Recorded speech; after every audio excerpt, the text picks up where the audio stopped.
ரசூலுல்லாஹி ஸல்லல்லாஹு அலைஹி வஸல்லம் ஒரு முறை பள்ளியிலே அமர்ந்திருந்த போது சஹாபாக்களை அழைத்தார்கள்.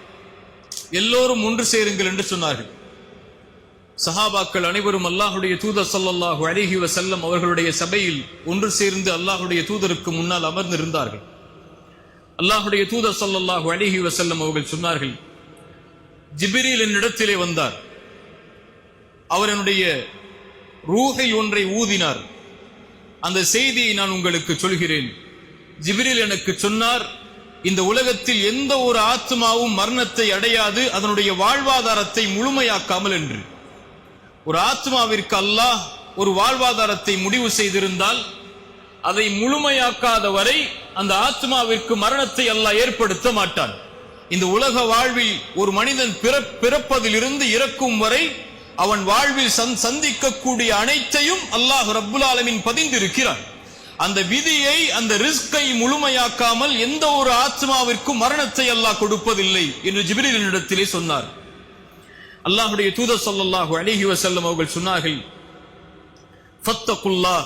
ஜிப்ரீல் சொன்னார், அல்லாஹ்வை அஞ்சிக் கொள்ளுங்கள். வ அஜ்மிலு ஃபித் தலப். அந்த ரிஸ்கை, அந்த வாழ்வாதாரத்தை நீங்கள் தேடும் போது அழகிய முறையை, அதாவது ஹலாலான முறையை, அல்லாஹ் அனுமதித்த முறையை, அல்லாஹுடைய தூதர் அனுமதித்த முறையில் அதை தேடிக்கொள்ளுங்கள். உங்களில் யாரும் செல்வத்தை சேகரிக்கக்கூடிய முறையில் அவசரப்பட்டு பாவத்தில் அதை சேர்த்து விடாதீர்கள். மேலும் சொன்னார், அல்லாஹ்விடத்தில் இருப்பதை அவனுக்கு கட்டுப்படக்கூடிய முறை அல்லாத முறையில் அல்லாஹ்விடத்தில் இருப்பதை பெற்றுவிட முடியாது என்று சொன்னார். சுப்ஹானல்லாஹ். அல்லாஹ் ஹலாலான முறையில் தான் வாழ்வாதாரத்தை சேர்க்குமாறு கூறியிருக்கிறான்.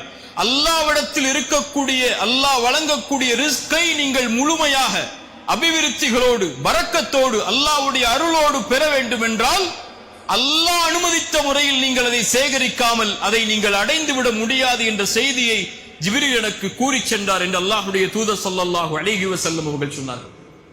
இந்த உலகத்தில் ஒரு மனிதன் பொருளாதாரத்தை, வாழ்வாதாரத்தை எப்படி சம்பாதிக்கிறான், எப்படி சேகரிக்கிறான் என்ற வழிமுறையை அல்லாஹ்வுடைய குர்ஆனில் பதிகிறான்.